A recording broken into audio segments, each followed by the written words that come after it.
ఒక చిన్న గ్రామం. అక్కడ జీవించే ఓ సామాన్య రైతు వెంకట్. ఆయన పొలం ఎండిపోయింది. రుణాలు పెరిగిపోయాయి. ఆశలు లేని జీవితం.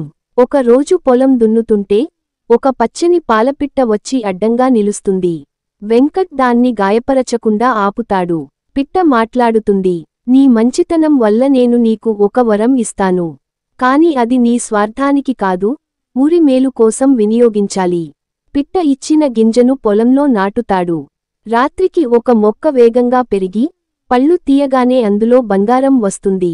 కాని ఒక్క పండు, ఒక్క రోజు. వెంకట్ ఊరు మొత్తానికి ఉపయోగపడేలా దాన్ని పంచుకుంటాడు. పాఠశాలలు, నీటి పథకాలు, అన్నదాతల రుణమాఫీలు.